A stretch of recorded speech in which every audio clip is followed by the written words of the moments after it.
Saudara-saudari, marilah kita mendengarkan renungan dengan judul Bodoh dan Bijaksana, yang berdasarkan pada Injil Matius bab 25 ayat 21. Yesus bersabda, "Karena itu berjaga-jagalah, sebab kamu tidak tahu akan hari maupun akan saatnya." Dalam nama Bapa dan Putra dan Roh Kudus. Amin. Saudara-saudari terkasih dalam nama Tuhan Yesus Kristus. Pada suatu hari, Yesus menyampaikan pengajaran tentang kerajaan Allah dengan memakai perumpamaan demikian. Hal kerajaan surga seumpama 10 gadis yang mengambil pelitanya dan pergi menyongsong mempelai laki-laki. 5 di antaranya bodoh dan 5 bijaksana. Gadis-gadis yang bodoh itu membawa pelitanya, tetapi tidak membawa minyak.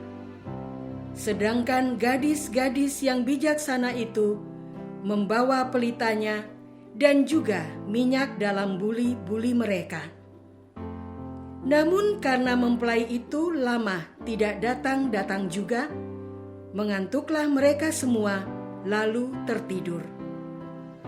Waktu tengah malam, terdengarlah suara orang berseru, "Mempelai datang, songsonglah dia." Gadis-gadis itu pun bangun semuanya, lalu membereskan pelita mereka. Gadis-gadis yang bodoh berkata kepada gadis-gadis yang bijaksana, "Berikanlah kami sedikit dari minyakmu itu, sebab pelita kami hampir padam." Gadis-gadis yang bijaksana itu menjawab, "Tidak, nanti tidak cukup untuk kami dan untuk kamu. Lebih baik kamu membeli kepada penjual minyak." Pada waktu mereka membeli minyak, datanglah mempelai. Mereka yang telah siap masuk bersama-samanya ke ruang perjamuan. Gadis-gadis yang lain itu akhirnya datang juga. "Tuan, bukakanlah kami pintu." Tuan itu menjawab, "Aku tidak mengenal kamu, karena itu berjaga-jagalah, sebab kamu tidak tahu akan hari maupun saatnya." Saudara-saudara terkasih, salah satu tujuan seseorang bersekolah adalah agar menjadi pandai, yaitu menguasai berbagai ilmu pengetahuan dan bisa menerapkannya dalam kehidupan sehari-hari maupun dalam bekerja mencari uang. Beberapa sekolah dikenal karena muridnya pandai-pandai. Bersekolah membutuhkan biaya yang tidak sedikit. Semakin terkenal sebuah sekolah, semakin mahal biaya yang harus dibayarkan. Selain bersekolah formal, banyak orang masih mengikuti bimbingan belajar. Ada pula yang mengikuti kursus musik, kursus bahasa asing. Semua itu adalah usaha manusia agar menjadi pandai dalam bidang ilmu pengetahuan.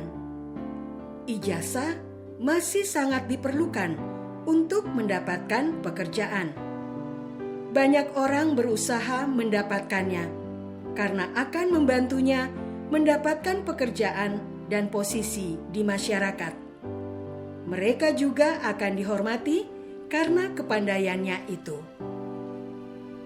Saudara-saudara terkasih, ada pula orang-orang yang dikenal dan dihormati di dunia ini, bukan karena mereka menemukan sebuah teknologi, tetapi karena perhatian mereka kepada orang lain, atau karena kepribadian mereka yang layak diteladan. Ibu Teresa dari Kalkuta adalah seorang biarawati yang bertugas di India. Beliau dihormati karena memperhatikan para gelandangan yang banyak ditemukan di kota Kalkuta, India. Beliau bukan seorang dokter atau seorang pejabat pemerintah.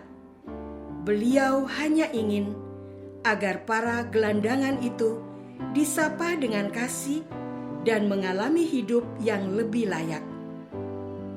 Nelson Mandela adalah mantan presiden negara Afrika Selatan. Tokoh ini dikenal karena berhasil menghapuskan sistem apartheid atau pembedaan warna kulit yang merugikan masyarakat Afrika.